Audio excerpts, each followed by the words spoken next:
رب العالمين وصلى الله على سيد المرسلين خاتم النبيين وعلى جميع الأنبياء والمرسلين وعلى الملائكة المقربين وعلى آله الطاهرين وأصحابه الطيبين وأزواجه أمهات المؤمنين وأولياء أمته الكاملين العارفين وعلماء ملته الراشدين المرشدين وعلينا معهم أجمعين. أما بعد، أعوذ بالله من الشيطان الرجيم. بسم الله الرحمن الرحيم. والسابقون السابقون أولئك المقربون في جنات النعيم ثلة من الأولين وقليل من الآخرين. صدق الله العلي العظيم. إن الله وملائكته يصلون على النبي يا أيها الذين آمنوا صلوا عليه وسلموا تسليما. اللهم صل وسلم وبارك.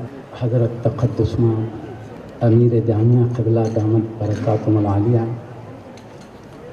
وحضرت تقدس مع استاذ الاساتذہ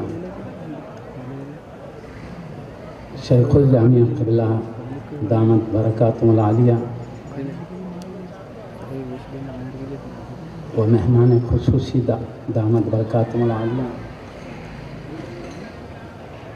و جمیع عہدیداران و اراکین انتظامی کمیٹی جامعہ نظامیہ و عظیم المرتبت جمیع شیوخ اکارم و اساتذہ کرام جامعہ نظامیہ دامت برکاتہم العالیہ و طلباء اعظام حاضرین جلسہ حفظہم اللہ تعالی. ہم پر اللہ پاک کا بے حد احسان ہے کہ اس نے ہمیں تاجدار اہل سنت شیخ الاسلام عارف باللہ حافظ محمد علوم فرقان بھی ہوگا اور ولی کامل بھی ہوگا. اس طرح ایک اللہ کے ولی نے تاجدار اہل سنت بانی جامعہ علیہ رحمت و رضوان کی ولادت سے پہلے ہی آپ کی ولادت کی خوشخبری ہی نہیں سناتے ہیں بلکہ آپ کے عالم جلیل ہونے ولی کامل ہونے کی بھی خوشخبری سناتے ہیں. ایسے عظیم المرتبت ہستی ہے.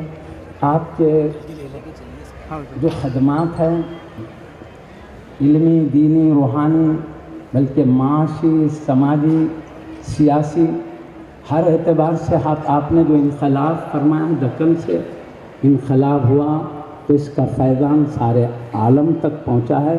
الحمدللہ آج تک وہ فیضان جاری ہے اور انشاءاللہ تعالی قیامت تک جاری رہے گا. یہ سب آپ کے سامنے ظاہر و واضح ہے. میں مزید تحصیل حاصل ہوگا اس کو ذکر کرتا ہوں تو میں ایک بات عرض کرتا ہوں. ایک ہوتی ہے کمیت، ایک ہوتی ہے کیفیت. کمیت یعنی اللہ کے ولی نے امت کے لیے کیا کیا خدمات جلیلہ انجام دیے، کتنے دیے، یہ کمیت ہے.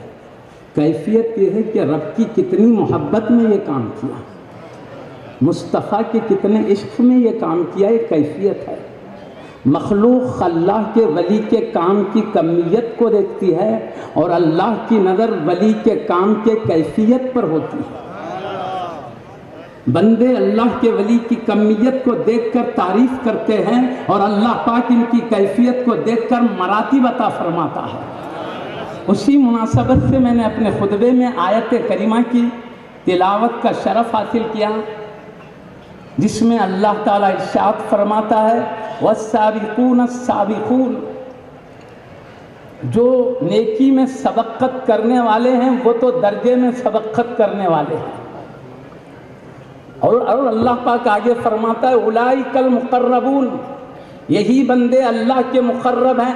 اور آگے بشارت دیتا ہے فی جنات النعیم، یہ چین کے باغوں میں ہوں گے. اور پھر آگے اللہ پاک ارشاد فرماتا ہے،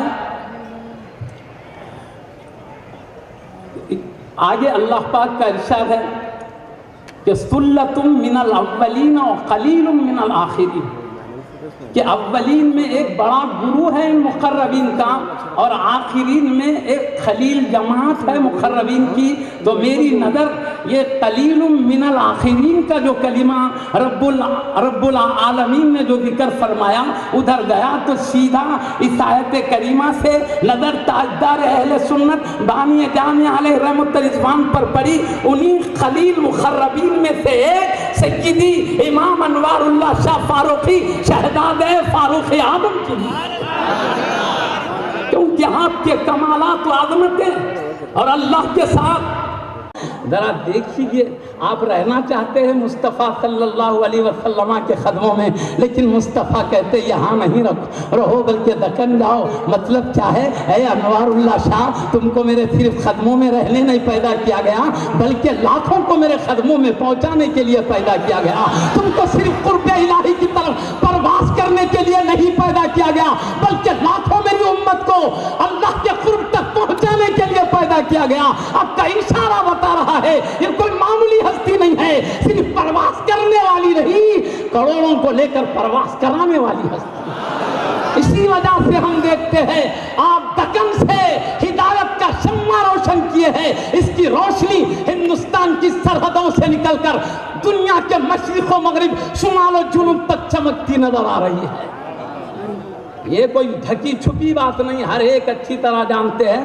معزز سامعین کرام، آپ ایسے وقت میں بھیجے گئے جبکہ اس علاقے میں علم کی کمی تھی، جہالت کی تاریکیاں بھی پھیلی ہوئی تھی اور بدعقیدگیوں کی تاریکیاں بھی پھیلی ہوئی تھی۔ ایسے نازک وقت میں اللہ کے حبیب صلی اللہ علیہ وسلم جو کائنات کے لیے رحمت بنا کر بھیجے گئے، وہ نہیں دیکھ سکتے تھے کہ میری امت دوزخ کے عذاب سے جلتے رہے، اسی لیے شفقت کیا امت پر کہ ایک پیارے ولی کو ہماری ہدایت کے لیے بھیجا، تاکہ ان کی ہدایت کی روشنی سے نور حاصل کر کے ہم دوزخ کے گڑھوں میں جانے سے بچ کر جنت کے اندر جائیں، تاکہ وہیں پر اللہ کی رضا ملے گی، وہیں پر اللہ کی رحمت ملے گی، وہیں اللہ کے دوستوں کا جلوہ دیکھنے کو ملے گا، وہیں نبیوں کا دیدار ہوگا، وہیں رسولوں کے تاجدار کا رخ دیوا دیکھنے کو ملے گا، وہیں اللہ کا جلوہ ہے۔ ساری بہاریں جنت میں ہے، اسی لیے پیارے مصطفیٰ نے چاہا میری امت وہاں رہے جہاں ہر قسم کی نعمتیں رحمتیں برس رہی ہے۔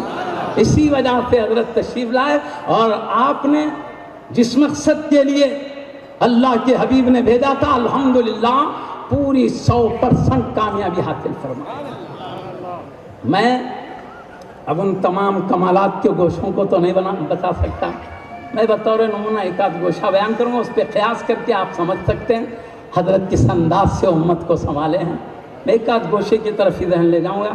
میں سمجھتا ہوں وقت کا پٹرول اتنا ختم ہے، کم ہے کہ ہم خطابت کے جہاز کو حضرت کے کمالات کے آسمانوں تک پرواز کرنے کی ہم طاقت نہیں دکھتے ہیں۔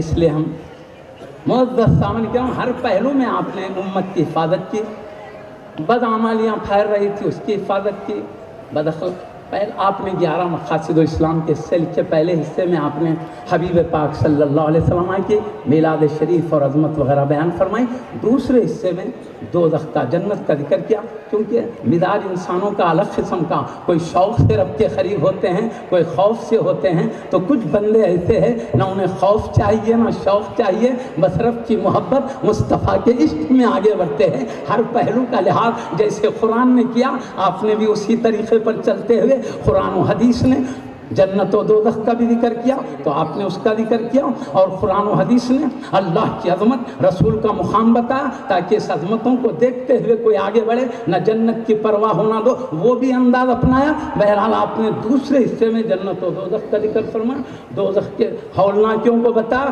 تاکہ خوف کھا کے امت اللہ کے قریب ہو۔ جب خوف کے ذریعے سے ہی قریب ہوگی، قرب کی لذت آئے گی تو دوزخ پیچھے رہ جائے گی۔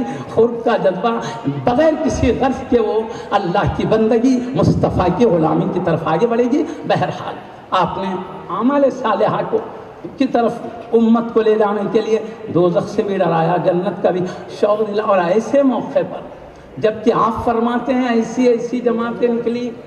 بعض حضرات تو کہتے ہیں دوزخ جنت کا وجود ہی نہیں ہے. اور نہ اللہ نے کہا دوزخ جنت کا ذکر قرآن میں کیا تو